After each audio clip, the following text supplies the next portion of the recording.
sometimes, and it's an opinion of mine, that sometimes women sell themselves short. In being included, we must bring the femininity in it, right? It's not about becoming a man. Yeah. It's not about changing yourself. It's about bringing your authentic self into the room. Be prepared, but it's not going to make it easy. Be prepared, be in the room. We are all nervous. I'll tell you a secret.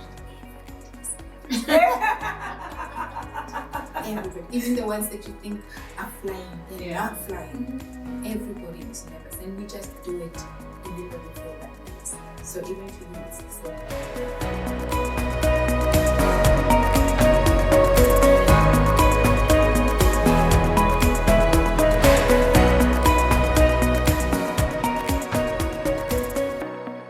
Good morning, our viewers. Welcome again. We are back at it at the Institute of Internal Auditors, our INbrief podcast. Today, it's one of the most wonderful days that is actually touching my heart. We've got a hot topic that we want to unpack. You know, in this studio, what we normally do, we are talking about the hot topics that are affecting our internal auditors out there. So we welcome you to come and join us. And if you like what we're going to be talking about, please do hit the subscribe button at the end so that you'll be able to get the notification when we talk. But for today's topic, we are focusing on women and DEI, which is diversity, equity, and inclusion. And we cannot do it on our own. But before we can introduce you to our guest speaker, my name is Anastacia Mabula from the IIA. I have my co-host here. I'm going to allow her to introduce herself. Hi everyone, my name is Xolisile Mngwevu. I'm from IIA. I'm a regional portfolio manager. I think a lot of you know me from my previous podcast. So today I'll be co-hosting with Anastacia, hosting a very wonderful woman. Perfect. Yes, we are hosting the best of the best in the internal audit profession. So I'm going to introduce you to our guest. But before I do that, okay, maybe let me introduce you first because I'm sure you really want to know who am I talking about. Her name is Besky Maluleka-Ngunjiri, and I'm going to give her a chance for her to be able to introduce herself in detail. I'm going to ask her, Besky, we want to know, who are you? Who's Besky? And also, we understand that you are in the internal audit profession. What do you do outside the internal audit profession? And what are your hobbies? Maybe if you've got a song that you love, you can share with us. Thank you very much, and thank you for having me. My name is Besky Maluleka-Ngunjiri. I am the Chief Audit Executive at Harmony Gold Mining Company. I have been in the industry for, I won't say, long enough. And I'm a mother of 4. I have children ranging from, I have a 7-year-old, that's my last one. I'll put it that way.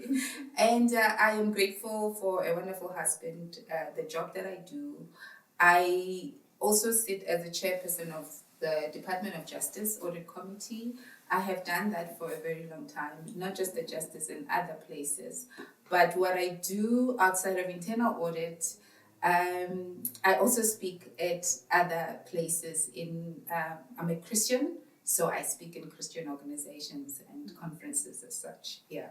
My favorite song, in fact, today when I was coming here, they were playing a Xitsonga song. It just took me back. It's just beautiful. But my current song is from Sons of Sunday. So if anybody knows that, yeah. Wow. My viewers, you've heard it yourself. That's why I said we bring out the best. We love you so much that we want to bring the people who has got more than enough experience to motivate you, to let you know that this journey is doable. Look at her. She's so beautiful and she's so peaceful. Oh my God, I want to be like her when I grow up. So I think what I want to ask you, what inspired you to join the career, like to be an internal auditor? Like most people, they are scared of the profession. They used to call us like the spy, like all those names, you know them. But what are the most defining moment in your leadership journey? Because I mean, you just mentioned that you're the chairperson. That's a very big role, like a woman leader. What inspires you to do that? In internal audit. Well, I'll tell you a little story. I was training to become an accountant, and I wasn't loving it as much, but I was doing it because sometimes life is that you don't have to love everything you do. So I segued into internal audit, and I joined Barclays Bank, and then I fell in love with internal audit. It turns out to be, for me, it has become one of my best decisions, a sound decision I made. But I want to tell you that when I joined internal audit, because I was coming from external audit, I had to do what I call take a step back to move forward. So I went from being an audit manager to being an internal auditor so I can learn. Oh, wow. Because external audit and internal audit are two different professions. So I wasn't assuming that it's the same thing. And it looked like I took a step backward, but actually it just, you know what you say, it sets you up to propel you forward is what it did for me, yeah. Wow, I think I'm very inspired. And if you're not inspired, my viewers out there, I don't know, you missed this one. But what I have taken from the introduction here is that you have to be humble. You have to also, if you want to achieve something, you must not be afraid of starting all over again. And I mean, look where she is right now. You can still be what you want to be as long as you take a step back. So I don't want to talk much on it, but I think there's a quote that I wanted to mention here by Michelle Obama. There is no limit to what we as women can accomplish. So I think that is just what I've just taken out of what you said. So I think for now, Xoli, do you have questions for me? I actually do have. Please shoot. Because of your journey that you just shared now, I'm an aspiring internal auditor actually. So as a chief audit executive, obviously as a leader, a woman leader, you faced a lot of challenges on your way. So how did you overcome those? I think, when you look back, it looks easier. But actually, it's understanding when you face a challenge that one, it won't last forever. First of all, I think the attitude that this won't last forever. And then secondly is that to not deny that it's happening. So the challenges include where you work in an environment, just being female in South Africa, and being also of African descent. Those things require you to step outside of yourself, to say, I belong in the room and you will hear me, and to speak up. So you consistently give yourself a chance. The book that really is inspiring, the book came after, but it's like betting on yourself. Bet on yourself. So it's okay to fail. It's okay to start all over. Make those mistakes. If you don't make mistakes, you don't learn. So I was prepared to make mistakes, to start again, to learn. That is the difference. The challenges are plenty. You will meet men, you'll meet women. The disappointment of meeting women in corporate and hoping they are going to hold your hand and they don't, because they've also got their journeys to walk. Sometimes it's wanting other people to carry you where they cannot carry you. So it's not always that you'll be carried. Just to understand that and to keep at it. Keep at it. Be grateful when you get an opportunity. Work and outdo. I still believe that we can achieve a lot of things by outdoing. And everybody has the ability to outdo. Outdo is you do more than what's been asked. You do extra and then some. That's how you overcome the challenges. There are plenty and they remain. They don't go away. They're still here. Yeah. Sure. Yeah. That's a lot. For me, that's very touchy, because what you mentioned, actually, that's what I expected when I joined the corporate world. I looked up to women and I thought they would carry my hand. But everyone is busy, they've got their own schedule. Yeah. Which brings me to my next question that I wanted to ask is that if you look at what is happening around, women are underrepresented in many organizations, especially in senior management positions. I, for one, I have been in an organization where I was the only woman every time in a meeting in a boardroom. And sometimes I felt like I was outnumbered, not only just in being a woman alone, but also in opinions. I felt like my opinions were not taken into consideration. But now the question I want to ask you, what do you think the organizations should do to close this kind of a gap? Because it's not only me. I can imagine many of our viewers out there that are experiencing what I've been through, and you being where you are today. Of course, you mentioned some important things that we could do, but the organizations itself, what should they do? I think, most organizations do try, right? It's a two-way journey. Right. It's a two-way. It's the woman in the room and the organization having a dealing. It's asking for what you deserve. So I think sometimes, and it's an opinion of mine, that sometimes women sell themselves short. Yeah.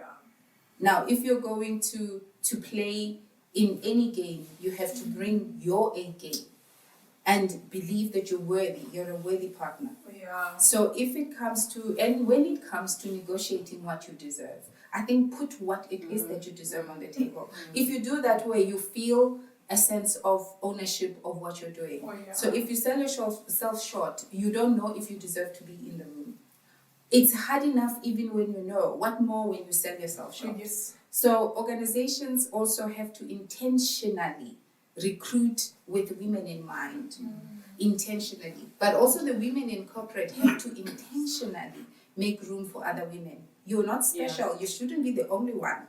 Amen. This idea that I'm the only it's a fallacy. Women and anybody that is the only and the only, these people should feel bad.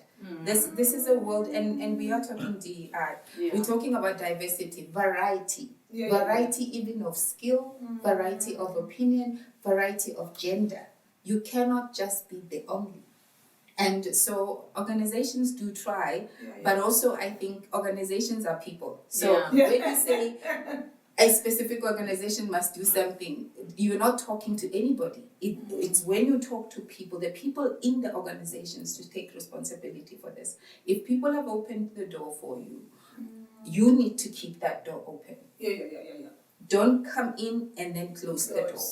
Which is an attitude of people who sometimes they work very hard. It's not because sometimes I feel like I paid a bigger price than you, so I almost don't want you to come in and benefit. But those are few. Majority of us are willing to keep the door open. Amen. Keep the door open.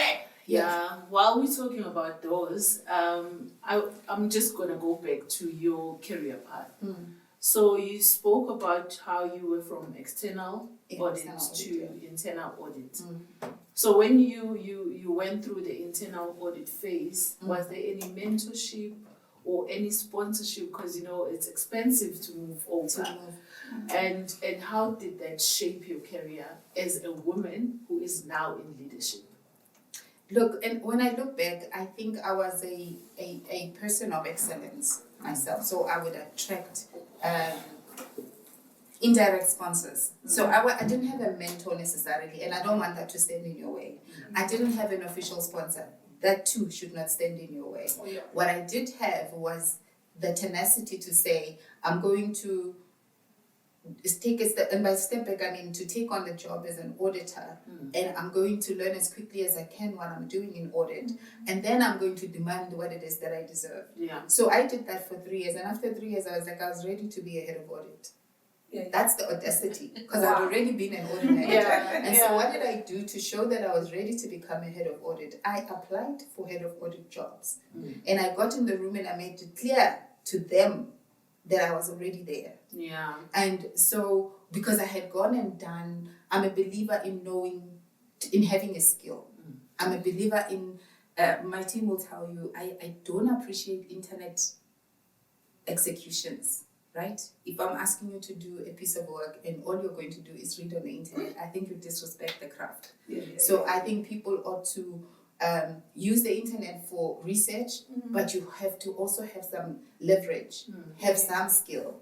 So sometimes having that technical know-how makes it easier for you to open the door. So I invested in myself. I went and studied internal audit. I qualified as a CIA, and then I was like, that's it. Now I deserve what I deserve. I want to address the thing of mentors, because I think a lot of people are hindering themselves wanting a mentor. I can mentor you even when you don't know me. Just find what I have written, listen to what I have said, take what you need and run with it. It doesn't always have to be a relationship. I do respect sponsors where sponsors are available, but if you don't have a sponsor, it doesn't mean you can't be in the room. Just knock, just come. Wow. I would say amen to that, like really amen to that, because what you're saying, I think this, my viewers, please just listen to this, because many of us were sitting down waiting for mentors, like, I'm looking for somebody to mentor me. This alone, this conversation should be a mentor to you as well, because now we're speaking to people that have got an experience, who knows the know-how, they've been through the journey. By looking at them, me, when I just look at you, I get motivated. I just look at you and I'm like, oh my God, I'm motivated. Like I was looking at you, but she's also a CIA, of course. Proudly. We wear the pin proudly. Which is something that we should all also aspire. By just looking at people, how they have achieved. I mean, some of us, we know people come from, they struggled for them to even go to varsity. They didn't have mentors for them to just push through. There are doors, many doors that are out there. Knock at those doors. They'll be open for us. I love this and I'm enjoying this. I hope you are as well. But I think also I wanted to check, many organizations, they do have these DEI policies in place, like well written, well designed. You even, when you walk on their corridors, you see them on the walls. Women first, inclusion and all that. But the challenge is the implementation is very low. But maybe if you can just give advices to them, like what are the practical steps that they can follow? Of course, we might be repeating, you might feel like you're repeating yourself in what you have explained earlier, but maybe just additional practical steps that they can do to really make sure that there is no just be policies, but there is also action. I think one of the big things that I must say is the allyship of men. So if you're going to come into a place where you have not been included previously, you need the people in it to help you. Okay. So while you're seeking for opportunity, organizations have to leverage the men that are already there. Oh, yeah. It is those very men that are going to make room for the women. I'm talking now where diversity, I'm limiting it to women, when it is about the inclusion of women. But also, including women is not just opening the door and saying, and this is now my appeal to gentlemen, to the world of men, is when you include women to also be equitable about it. Because it's not that I want to be equal. We need equity. Equity means being mindful of the fact that you're a man, I'm a woman. There are physiological differences, right? I'm a mother of 4, as I said at the beginning. So you can imagine when I was building my career, there's pregnancies that led to these children. So when you let me in the room, be mindful of those physiological differences that I may need to be with children. I don't have a wife, I am the wife. Yes. You have a wife or a partner, or if we just keep it to men and women, then if you have a wife that's taking care of the children at home, I am that wife. And I'm in the room. So very important that with including women, gentlemen have to also remember to be mindful of what else a woman is made up of. Just as if you include, when we spread diversity to include people of different abilities, you have to be mindful that the buildings therefore have to be accessible. You can't just have steps everywhere and your building is not accessible and then you're saying we are open to inclusivity. That's not inclusivity. So equity also has to play part.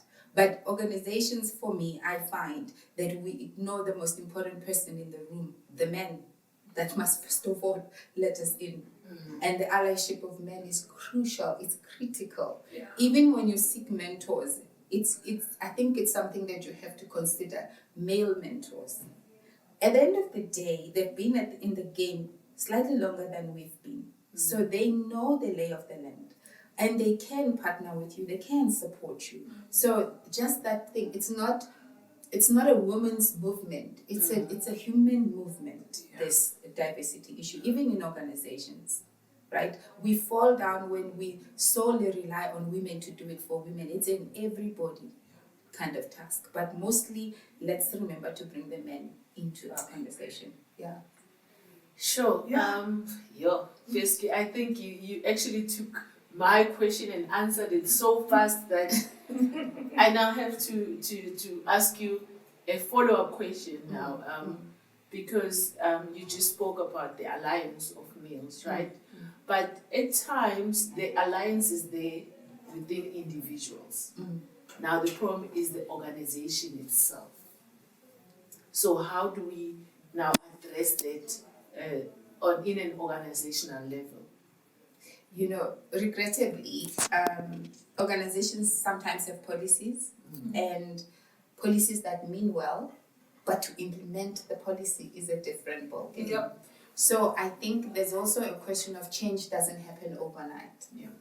And change sometimes is slow. So what I think at the end of the day, what you're looking for is genuine change and not quick change, because quick change also is easy to undo, right? So I think it's a conversation within organizations that has to continue. You can lead even from the bottom. I think the idea, Simon Sinek talks about leading from where you are. You can affect the culture of an organization just where you are. Yeah. And I often say this, and I've been quoted before, not fun, but the thing I want to talk to is you can make a change just where you are.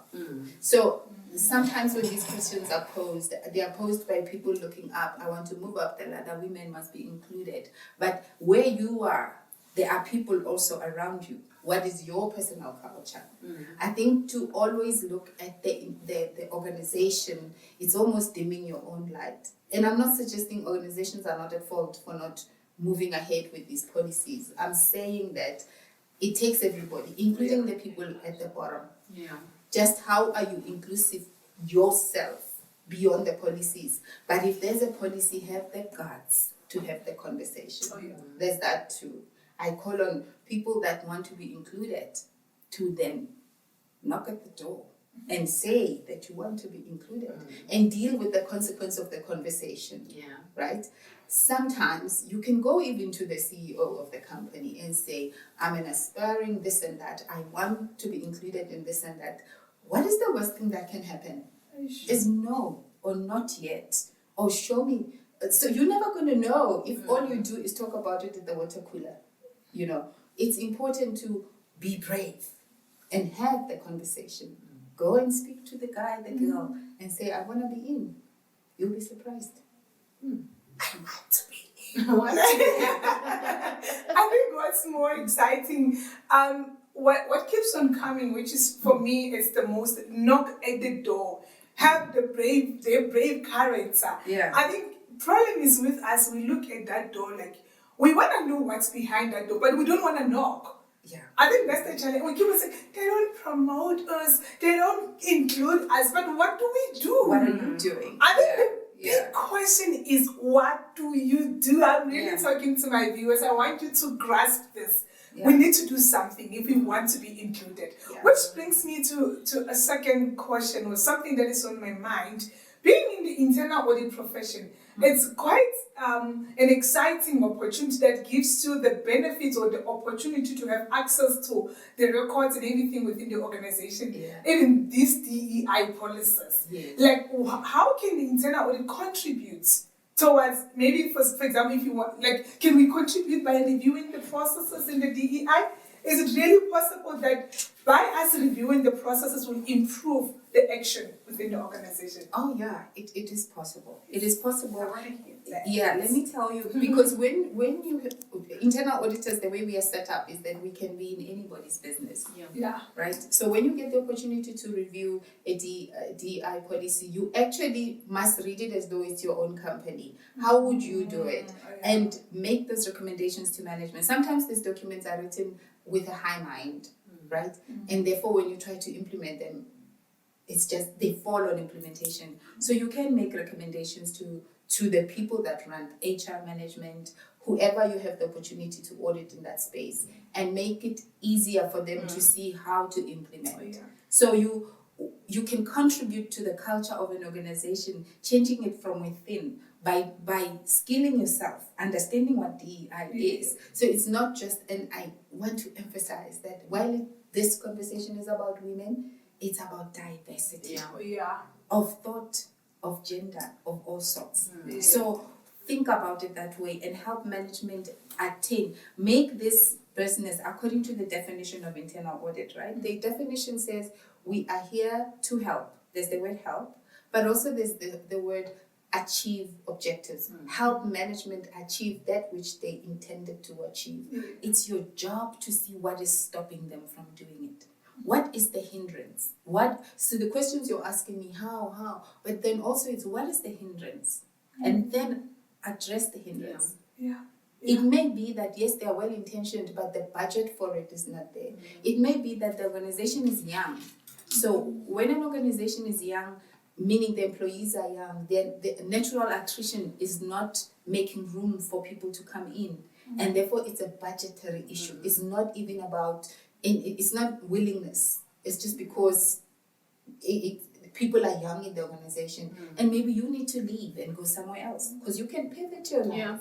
You can move and go somewhere else for an opportunity. But maybe, yes, there are old people. What do you do? How do we make sure old people that are leaving the skills with us? Oh, yeah. Because also, yes to inclusion, but yes to including competent people. Yeah. Yeah. You got to be competent also. It's a business. This is a contract. Yeah. It's an economic discussion at the end of the day. What am I getting when I put you in the room? So we could have a succession pathway that allows you to be included over time. And I'm not suggesting that when you're competent, you need to be put through succession nonsense. I'm talking about when succession is necessary. When you are an auditor, you want to be an audit manager, or when you're an audit manager, you want to be a CAE. I mean, if you are 29 and you want to be a CAE and your CAE is 35, the policy can say we want women, but then the CAE is 35. But also my point I'm making is if the CAE is of a different category that needs to be diversified, but they are young. It's not about taking things away from people. The DEI is not about taking things away from people. It's about when you build and you become bigger to include others. So I think also let's just have room for accommodating the companies and people and organizations and circumstances that are just naturally unmovable at that time. Yeah. Wow. Yeah. No, it's a lot. Yeah. It's a lot. It's talking to us. So I think in the long run, DI is going to be very topical as the time goes.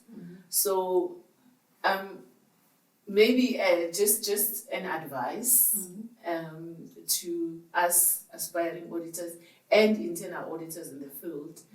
What are the key risks and red flags that they should look out for when they're evaluating DEI in their organizations? I think, first of all, you need to look at your organization and say, what's the culture here?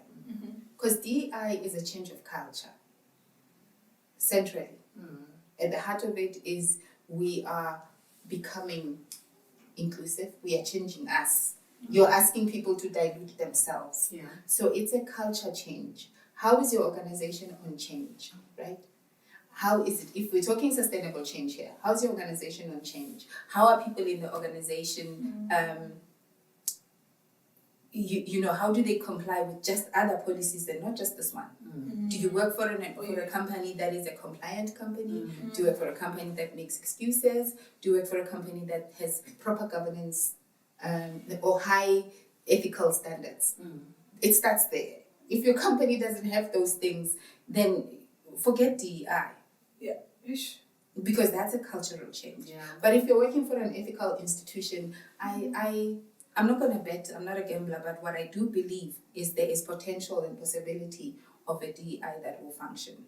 And the funny thing is DEI, when you look at its origin, what it was seeking to do, it's always has been about inclusion. When in 1865, I think that's when the Americans coined it. It was about the inclusion of veterans and their widows after the Civil War in America. It's 100 and what years old? Probably 160 years old is what it is.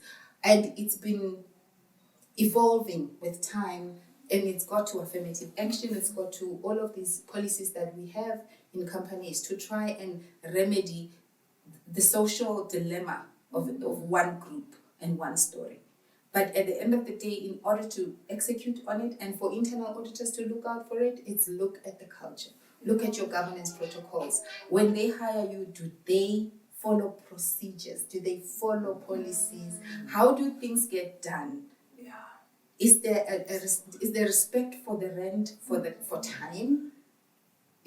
How do we conduct ourselves? Then you see the culture there. Are things consistent? Yeah. Are policies applied consistently? see that culture. If there is a problem with that culture, forget about DEI. Yeah. Forget about it. Wow. I need to repeat this to our viewers. I think this is really very exciting. I wish I had this when I was still in the internal audit implementation, like in the process of being an internal auditor. I think what you're saying is very powerful in the sense that sometimes before we assess or evaluate the processes, we don't really look at the culture of the organization. I think I've been in situations whereby I realized that the culture here, men are paid more than women. And I was also one of the statistics, and I'm like, oh my God. And now that alone demotivates you as a woman. So I think we need to start somewhere, like, this is the culture, this is how they've been doing things. Then we need to tackle that part first before we can go in. I loved it. I hope you're catching it, and I hope in your internal audit plans, when you're going to do the planning, you're going to be looking at the issues that have been discussed here, because they're very important. Many of us out there, we are frustrated in the organizations. We feel like we are not included. We feel like I'm the chief audit executive, but I'm not well respected because I'm a woman.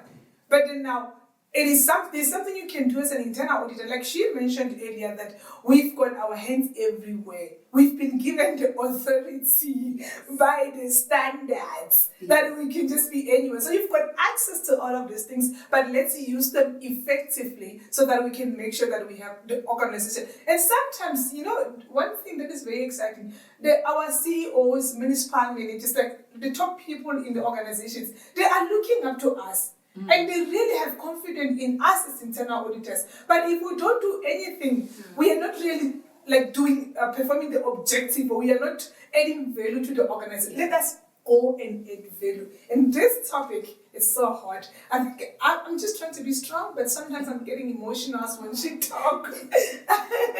But yeah, thank you so much for the insightful information. I think what I wanted to ask after you just spoken is, how can, like, for example, in the internal audit team, how can they ensure that their own profession remain diverse and inclusive? Like just the internal audit team as well. Look, we are done with an internal audit team of internal auditors only. That too is subject of another DEI. I need water for this. We are done with that because it's the CIA is foundation. We all need to be CIAs, we all need to be CISAs. After that, we all need to be business facing. So we need people who have the business mind in the internal audit, whatever you're serving. So if you are in what we call public sector in South Africa, then you may be working as an example, if you work for Transnet, then suddenly you need internal auditors who have engineering backgrounds, who have other mechanical knowledge and so on. It's not just the CIAs. So we have to diversify the skills that sit in internal audit. We're looking at it, we are in a different season right now. We are in, AI is taking over. We should have been ready. We should know then what happens now.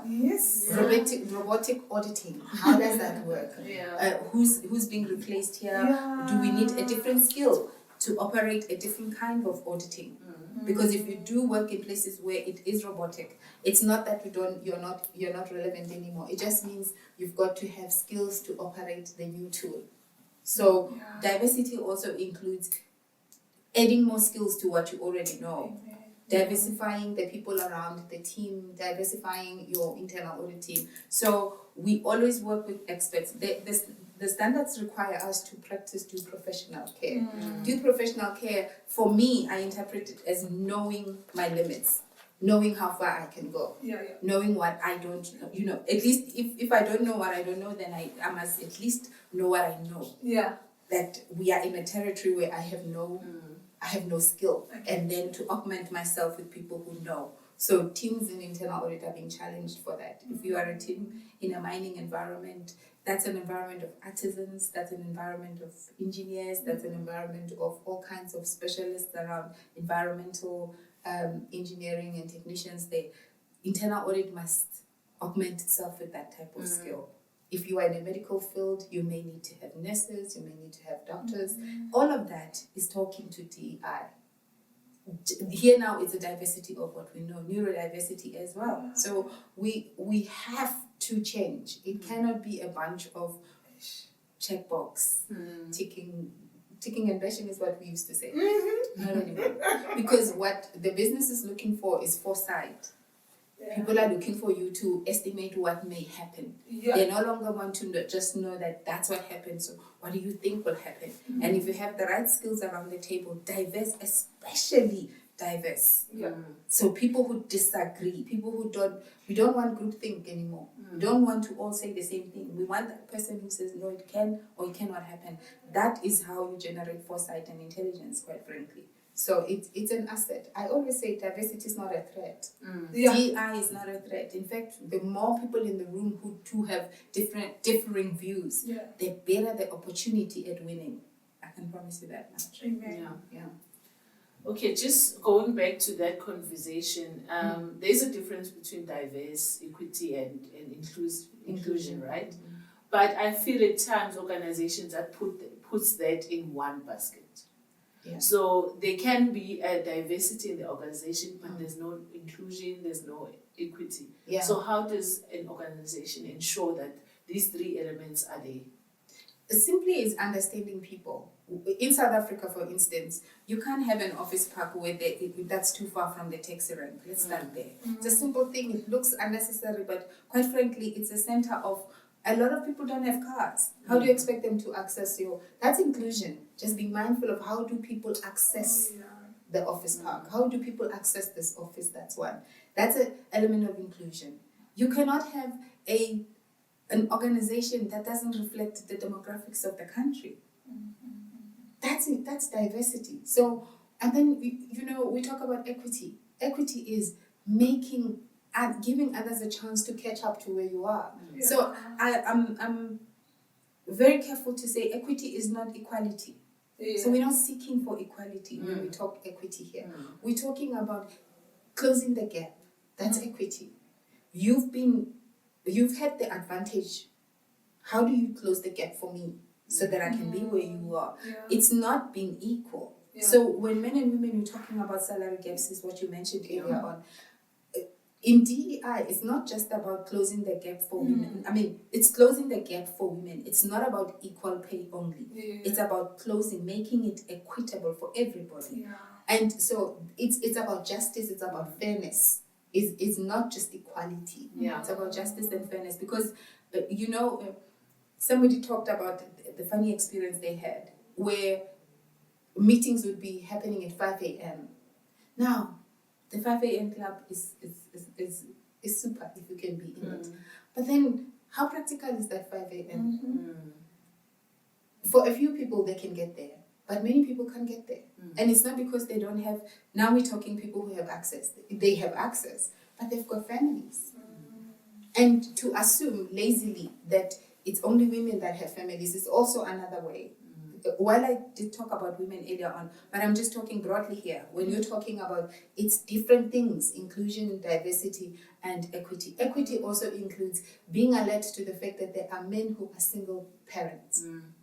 That just because somebody is young doesn't mean they have all the time in the universe. They could be taking care of aging parents. Like these assumptions we make that young people can be here at 5 a.m. That's not always so. They may be having to drop off their grandmother at some healthcare place before they come to work. Just being mindful of humanity, centralizing what it is to be human. And therefore, I suppose the concept of Ubuntu, being awake to it. Yeah. And that is how you start understanding inclusion.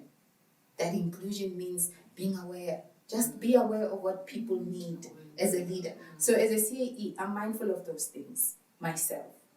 I'm mindful of when somebody's mental health is at risk. That inclusion is understanding that is the situation and offering, a helping hand. I'm mindful of people who are energized, who want to move up the ladder. Diversity and inclusion means being open to hearing them out. It's not always that I'm going to solve your problems, but people don't always want their problems resolved. Right? They just want to be heard. Yeah. Inclusion includes that. Treating people as human beings. You can't always just be backing orders from the top, So I understand inclusion also to mean being aware, lay of the land, lead from the front. There are people who say you can also lead from behind. the point I'm making here is don't make assumptions. If you're going to be inclusive, don't make assumptions. Don't think it's a certain group of people. Yeah, sure. I think this is really very, it's a hot topic for me because with the experiences that we have had in our lives, and I believe that it cannot only be me, people, we have been through a lot. Like where we have not been treated well, we did not know that it was also part of DEI.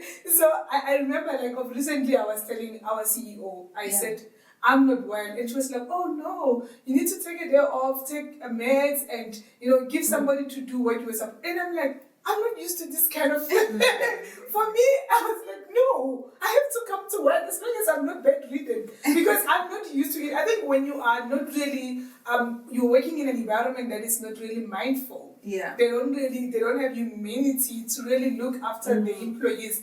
You get used to that roughness. Like even when you're sick, What are you saying about your former? No. I'm just mentioning. I'm not mentioning. And these are the experiences that we hear from other people as well. Yeah. So for me, I was like, are you sure? She's like, yeah, but you're not well. And she reiterated to me to say that when you are not okay, you need to take care of your health. Because if you don't, it might even get worse. Yeah, no, that's I'm like, okay, now these are the things that we want to hear. So I think I'm really very excited to hear that coming from also at the mouth of the CAE that has been in the industry or in the profession for quite some time. I hope that our auditors out there will be able to try and learn from what we are hearing here because it has to start with us. Even when we are going to give recommendations, we'll be giving the recommendation with the experience. If we can start practicing it, I think it will make even more sense for us to actually go and recommend to management or senior management within the organization.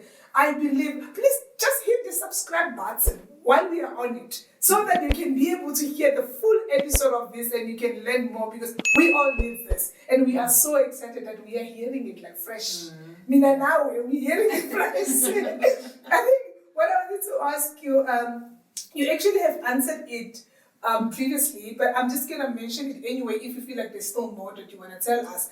Like, how do you encourage the male allies to actively support gender equity in the workplace? So I think with this one, the reason why I wanted to repeat it, I know you have spoken about it. It was for the purpose of, I remember I worked for this other organization, like the engineers and like these people, like they've got big machines that they have to carry. But I could see that the guys were really supportive of women when they were not able to carry the big machines. They knew that they are unable to do that. But now I also saw the resistance on women, like, what do you take me for? You think I can't carry this? So I think as well somehow we're making it really difficult. But if you still have anything to add regard to that, I can give you this chance. Otherwise, you will tell me if I have to move. Yeah, I think also my caution to it, it's just a comment, is that in being included, we must bring the femininity in it, right? It's not about becoming a man. Yeah. It's not about changing yourself. It's about bringing your authentic self into the room. So yeah, if you can open the door for me, please go ahead and open it. But what I'm not going to do is make you coffee. I'm not going to be your coffee maker and things like that.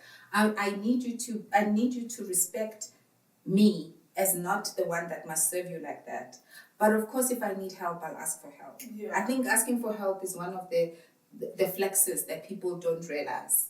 Asking for help says you understand that people are here for each other. You are actually more inclusive than you think you have ever been when you ask for help. You are smart, you're strategic, because you can't do everything, and you shouldn't. So in wanting to be included and in the roles I have held, I have not been a man. I have not even desired to be a man. I have not made them tea. Because even if I made tea, and my husband will tell you I'm not good at making tea, but this is what I'll say. He's the only man I would make tea for. The rest of the people, if I was making it, and I think that's very important for us to be mindful of red flags, right? Things that diminish where you're trying to get to. Because while it's harmless for me to serve you, it can be quite harmful in a different environment to take certain steps. So you also have to be smart, have your own personal strategy around this. But yes, I'm saying, don't be a man. when you are being into the allyship of men, by men, for men and women, does not make women men. Oh, yeah. We also have a level of allyship as women, Yeah. and that's what you have to bring to the table. Oh, yeah. My opinions are women-based opinion, and they help the world. There are so many women in the world, so when women become men, it's a loss. Yeah. Yep. Yeah. Amen. I think me and Anastacia are just working backwards, because I think the question I'm going to ask you now is also triggered by what you just said now on mental health through officer staff. So my question is, how does psychological safety impact inclusivity, and how can leaders foster that in their teams? Gosh, psychological safety. You know, I know we throw words around, but I think of the new age words, that is actually foundational. People are not going to be themselves if they don't feel safe. End of story. Yeah. And it is the most difficult thing to create. I'll be honest with you. Yeah.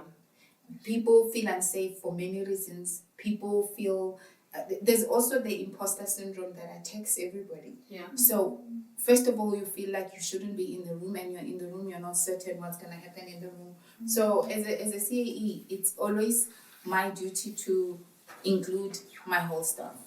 And when people do try to give you an opinion, even when it is not of use, is to be mindful of it. Yeah. And to, in some places, allow people to express themselves, even if it's irrelevant. It's not about it, it's the practice of speaking, the practice of openness, being open to when we have meetings, to allowing other people to take different roles, to even sometimes saying, let's all around the room, everybody must say something so that you can hear. You'll be very surprised what quiet people say when they finally open their mouths.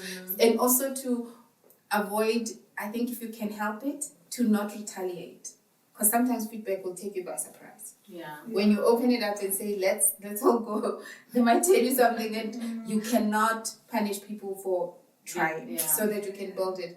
Let me tell you, psychological safety, we talk about it. It is maybe for me the biggest challenge to create psychological safety. Yeah, it is. I want to cry.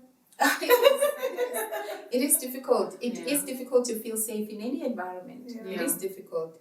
And sometimes you just have to reckon with it as a personal thing. But as a leader responsible for other people, I try to avoid saying what you said in the meeting and punishing you for it. I'm just trying to build people who can be strong enough to say, right? And also making everybody aware that things hurt. So just because I said you can speak doesn't mean you should be derogatory in your language. But yeah, I'll tell you, that one, it's a challenge that continues. Yeah. Okay. May God help South Africa. May God help us all women and everyone else. I think maybe based on what we have discussed, I think I want to check, what advice would you give to young women entering the profession who aspire to be leaders, like in the leadership roles? Yeah. What advice can you give? It's study, right? Yeah. First of all, study. Come ready. When the door does open, be ready. Like, don't just dream, man. Don't just dream. Oh, don't Make just it dream. happen. I must not just dream to be a CIA. No, just study, register, go to school. That is the basic. That is your obligation, is to make sure that you empower yourself. You put yourself first. You bet on you. Go to school, study, prepare yourself. Then come, and don't let the dream die. If I can appeal to any young woman, is if you see yourself as a CAE, then track the CAEs. Don't get bored with it. Track them, see what they do that you don't like, and then build up on what you will do when the day comes. But keep on doing the work of growing and developing yourself to that place. Another thing is, for those who are near CAE, my advice to them is sometimes you just have to, I use the word pivot, but what I mean is sacrifice now for later gain. What that means is, instead of waiting out a big organization, a fancy organization, maybe go be a CAE at a smaller organization.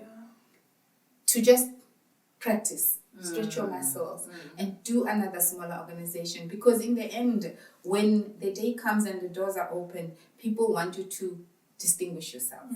What makes you better than another person? So you keep on trying to do things that make you better, that will distinguish you, that will make you the choice, that will make people choose you. So, it may feel like you're doing less than what you could have done, but be brave enough to go somewhere small, learn, build up, then come back to the big leagues. I think for me, because I'm also going through that route, it's nice to be in this podcast today, because I've taken a lot.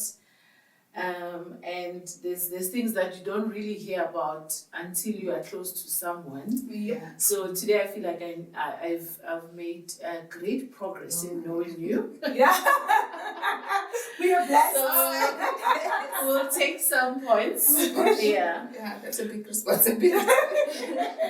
So because our theme today was DEI, so I would like to ask you one question. I think it should be my second last question. If there's one thing you could change in how organizations or companies approach DEI, what would that be? I would simplify the criteria, man. I would make it easy and transparent what the criteria is. Because often there is fluidity somewhere. There may be a policy, but the implementation doesn't have a criteria. And I know people will say, just because you're an auditor, you think criteria. But in the system of justice, which is what DEI is about, sometimes you need to remove the decision from it being subjective, right? Yeah. DEI is delicate. So if you can follow it with a criteria, that the next choice is we are going to add a female of this caliber in this way and that way, so that it is clear what we are doing, as opposed to sometimes where it is fluid and it is reasonable decision. I would remove that. Just be clear. Just draw a line in the sand, man, and say, this is how we do it. That's it, and fall on our sword that way. Than making it, we want women, but we don't. Like, be clear about it, that it's going to take us 15 years to do, because we are going to start with this cohort, and this cohort will be ready in 15 years. And don't be making gimmicks about something so important. That's what I would do. Wow, I've been neglecting you so much, my viewers. So I think we're coming to the end of our interview with our valuable, fantastic guest.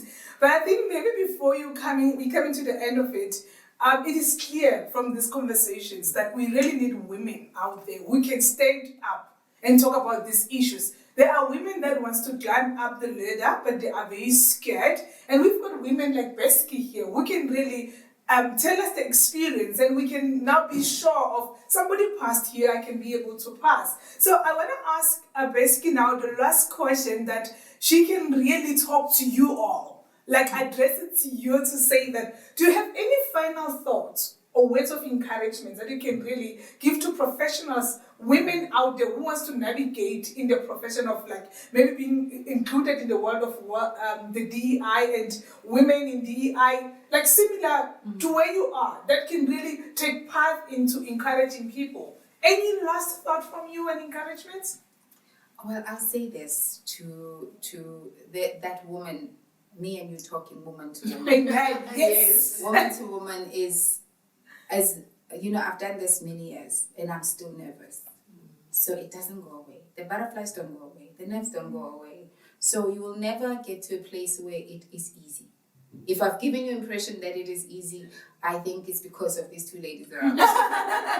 It's not easy. It doesn't get easier. In fact, the more you do it, the more you realize the enormity of the responsibility, you know. So it doesn't get any easier. So don't wait for it to get easy. All I'm saying is be ready. Ready means do what you got to do where you are. What you've been trusted with, be altogether reliable in it. Deliver on your commitments. Commitments both to you and to wherever you are right now. That is the best you can do. But as for, does it get any easier? Do you become so prolific, so eloquent? No, you do not. Actually, you walk with humility the whole time. So I just want you to know that we rehearse all the time. When we go to the board or the committees, when you see those little notebooks that people walk around with, is to help your nerves, is to remind yourself, it's preparation. So it doesn't get any easier. It never does. It's not easy where I am. That's why it's important for you to be prepared, but it's not going to make it easy. Be prepared. Be in the room. We are all nervous. I'll tell you a secret. Everybody is nervous. Everybody, even the ones that you think are flying, they're not flying. Everybody is nervous, and we just do it even when we feel that nervous. So even to you, it's the same. Yeah, so I think as us young women, I'll say young, I'm young. No, you are. And others who are watching, obviously the viewers and internal auditors, I think today we've taken so much from you as a mother, a wife, and a CAE. So, and also a board member. I think you didn't mention that. Yeah. You're actually IIA board member. Yes, so, yes. and an audit committee member somewhere. So there's just a lot that you are doing.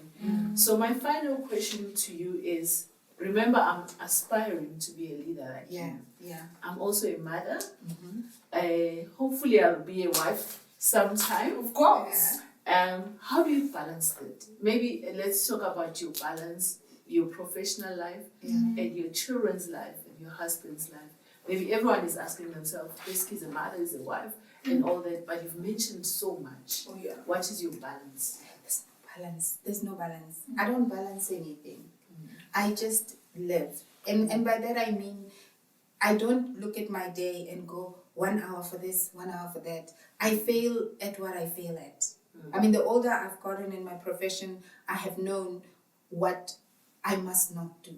So when I was a lot younger and I was pursuing corporate, I probably would sacrifice my marriage, I'll see my husband when I see him, I'll see my children when I see them, because the corporate ladder felt like it was the best thing to do. But then in hindsight, and what I do today is I don't balance, there's no balance. So I apologize to my children. My children tell me you're a very busy mom. So I apologize. And then when I have a pressure at work and I feel like I can't get through it, I ask for help. I think I've learned now what I could have done earlier in my life is ask for help. Ask for help. I have a lot to do.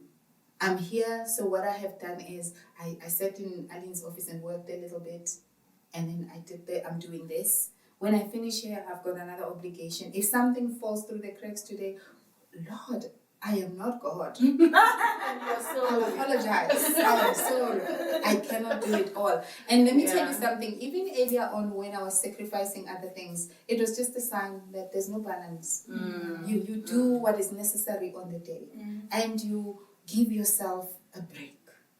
You treat yourself with a level of grace. A lot of us are happy to say, I understand for someone, not for you who's been traumatized by there are crazy people out there. But under normal circumstances, there's a concept too.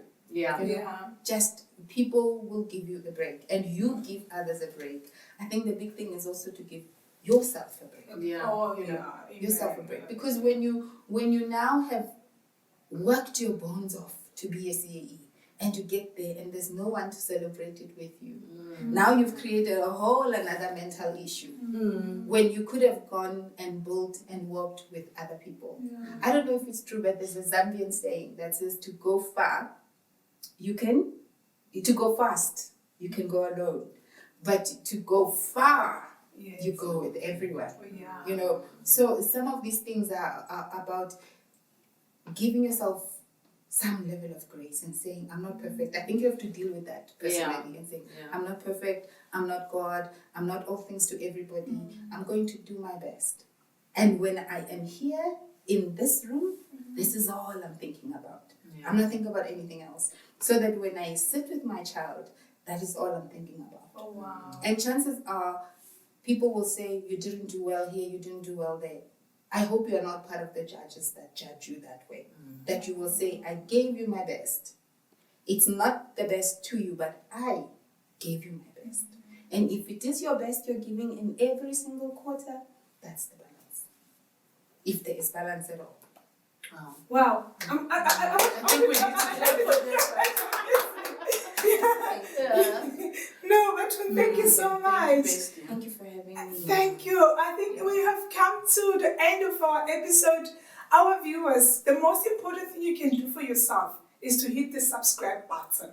When you see it, just click on it. It's going to come pop on your phone all the time when there's something new about what we're talking about in IIA. And from the Institute of Internal Auditors South Africa, myself and Xoli, my co-host, we want to say thank you. From here, we are signing off. But before we sign off, I want to give you with 2 words.